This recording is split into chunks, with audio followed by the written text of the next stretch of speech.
was in the Navy, and in 1978 his plane went down at sea off the coast of Africa, and his body was never recovered.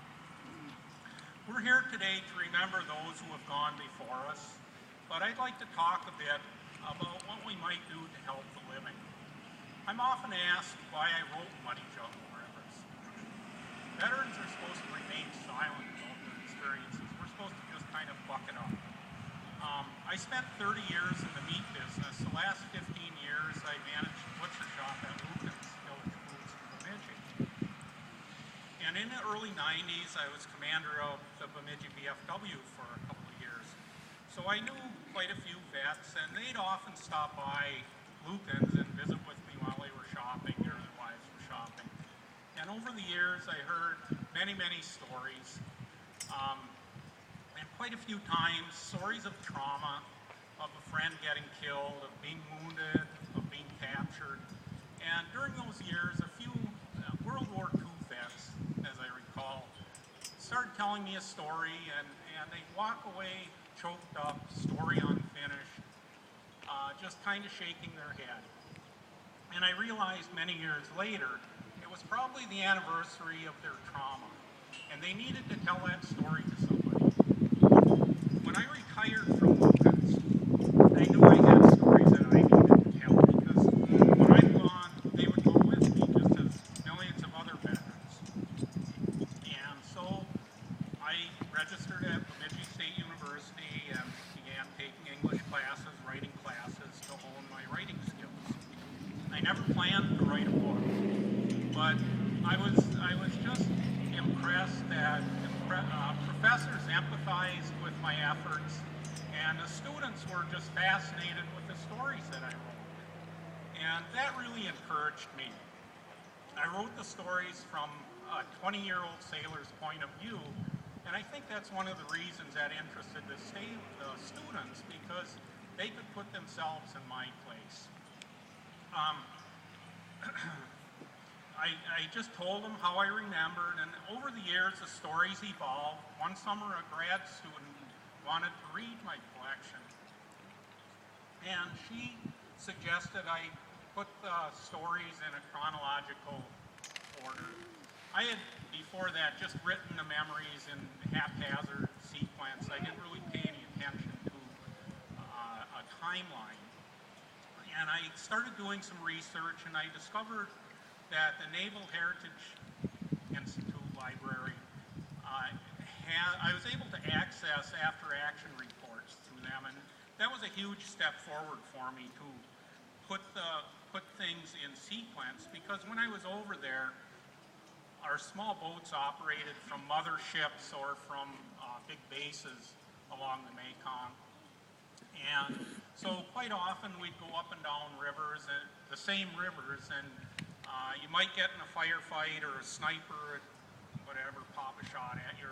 But the memories kind of blended together over the years, because you didn't have a geographic timeline like World War II vets had, where they knew the battles as they went across Europe, or the troops in the Pacific as they island hopped. But I discovered that putting my memories on paper allowed me to take control of the memories. When I started putting them in a chronological order, they started making more sense to me. After Muddy Jungle Rivers was published, and it got put on Amazon and Kindle and whatnot, I began getting emails from veterans and also from their wives. And women thanked me for telling the story. They said it's the first time that they had glimpsed into their husband's past. And the men just were amazed at how vividly I remembered things. And they said, reading your book puts me back on the river. One fella emailed me, he's from Tennessee, and he happened to be we were transporting him the day that I got wounded, and I didn't know him or anything, but he emailed me and thanked me and wrote me quite a lengthy message that in the book I talk about a helicopter, a medevac chopper that got shot down.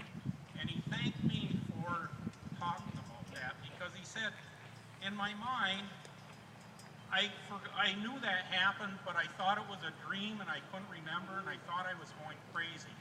He said, thank you for letting me know I wasn't going crazy. And that was kind of a humbling message. A few months ago, I did a book talk at Gold Pine Home in Bemidji, and I always pass out a postcard with a picture of the boat on it because it's impossible to describe what it looks like. As Lowell mentioned, it was a World War II vintage landing craft, the LCM-6, and it was retrofitted with armor plating and gun turrets for use in Vietnam. And this old fella that was in a wheelchair at the back of the group at Gold Pine, I watched him roll around to the front, and he came up to the table where I was standing, and he held the card up.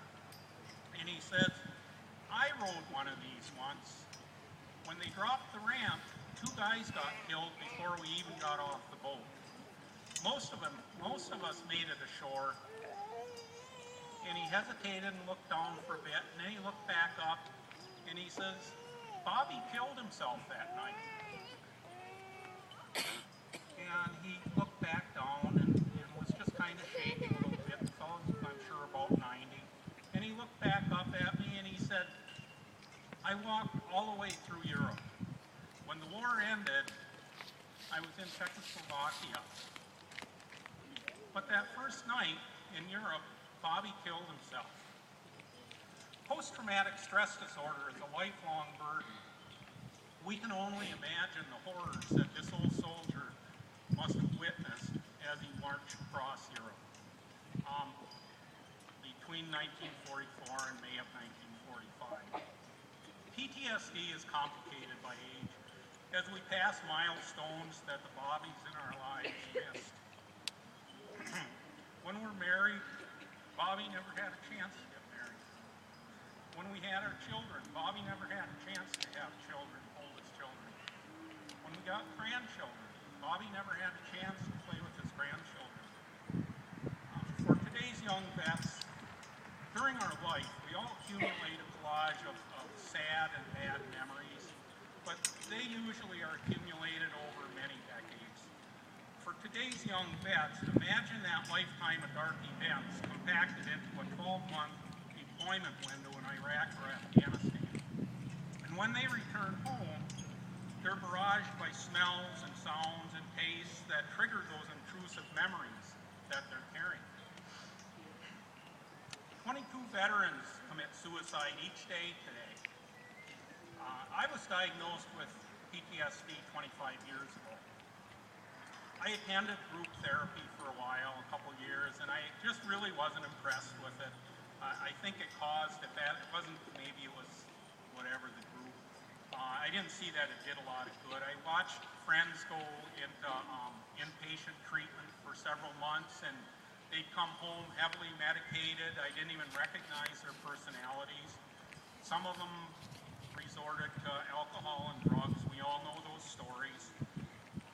But one of the things I came to realize is that we need to learn to live with our memories. They're not ever going to go away, just like that 90-year-old fella that remembered Bobby.